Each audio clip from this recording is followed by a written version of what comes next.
Bonjour, bienvenue sur Mon Financier. Le marché parisien ne parvient toujours pas à rebondir et ce malgré la publication des minutes de la fête qui n'ont pas réservé de mauvaises surprises aux investisseurs et la publication du PMI manufacturier chinois qui s'est inscrit en forte hausse. En revanche, c'est la grosse déception du côté du PMI manufacturier français qui est ressorti à seulement 49,3 points au mois de mai contre 51 points précédemment. Donc non seulement la baisse est marquée, mais surtout elle témoigne d'une contraction du secteur manufacturier français. Le CAC, lui, accuse le coup et cède symboliquement 0,07%. On revient à 4465 points. Ailleurs, Francfort grappille 0,1% à 9708 points. L'Eurostoxx s'inscrit en baisse symbolique, tandis que Londres avance de 0,3%. Du côté des valeurs maintenant en tête du CAC, on retrouve GDF Suez qui profite d'une recommandation de la part de Morgan Stanley qui passe de pondération en ligne à surpondérer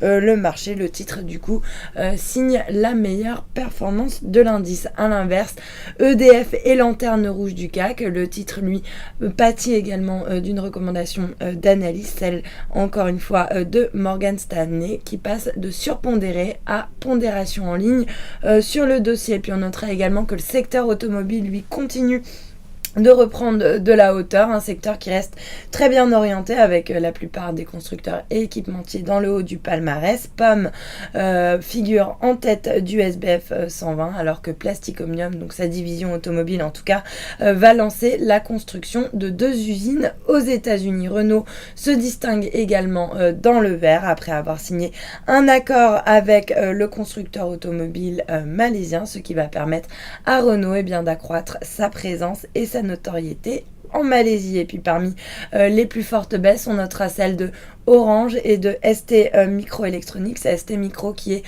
plombé par une dégradation de HSBC qui passe de neutre à sous-pondéré sur le dossier, mais à noter quand même que HSBC a relevé son objectif de cours, il vise désormais 6 euros sur le dossier. Et puis sur le marché d'échange, l'euro lui s'inscrit encore en légère baisse, on se rapproche du seuil des 1,3650, une monnaie unique qui a été plombée à la publication du PMI manufacturier qui a provoqué pas mal de déceptions. En revanche, il commence à rebondir légèrement par rapport au yen, plus 0,07% à 138,92 yens. Et puis le billet vert, lui, reste bien orienté face à la devise japonaise, autour des 101,54 yens. Et puis pour terminer, l'once d'or qui avance de 0,55% à 1295 $. L'once, voilà pour l'ouverture. Restez avec nous. Très bonne journée.